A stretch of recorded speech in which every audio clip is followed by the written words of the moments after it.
ইনশাল্লাহ আপনারা যদি ভোট দিয়ে আমাকে নির্বাচিত করেন, আমি এলাকার যত প্রকার চাঁদাবাজ সন্ত্রাসী তাদেরকে আমি নির্মূল করবো ইনশাল্লাহ।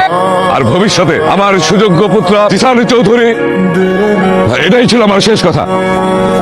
কয়দিনের রিলেশন তোমাদের? 9 দিন। মাত্র 9 দিনের রিলেশন, তাতে বিয়ে? বাবার 2 দিন পরে ইলেকশন, সেটা মনে আছে? ইলেকশনের কথা কি মনে থাকবে? বাবা আমার কথা তোর মনে আছে? আমি আর কিচ্ছু বলবো না, কিচ্ছু না। জিসান, বৌমাকে নিয়ে দোতলা যাও, আমরা মুরব্বীরা বসে ডিসিশন নিচ্ছি, তুমি যাও। জিসানকে উপরে যেতে বলার তুই কে? এই মুহূর্তে আমার বাড়ি থেকে বেরিয়েছে। ঠিক আছে মিশা, বাবা তুই এমপি সাহেব বলছিস, লজ্জা করে না? যাওয়ার আগে একটা ফেসবুক লাইভ করে যাই, মানে কি? জানিয়ে দেই আমি বিয়ে করতে যেন আমাকে তেজে করে দিয়েছে। এই মুহূর্তে তুই ভেতরে যা, বলছি ভেতরে যা। এতগুলো যেহেতু বলছো মজা যাচ্ছি।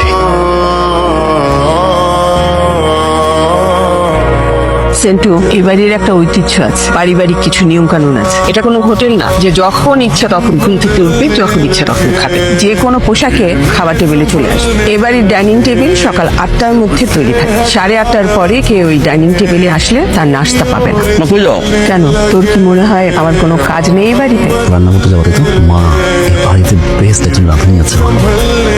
কে? হ্যাঁ মা।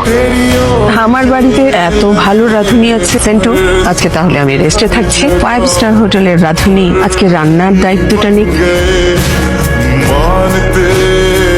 তরকারি কে রান্না করেছে? জি বাবা, আমি। এটা তরকারি না পায়েস? তরকারি মিষ্টি হয়।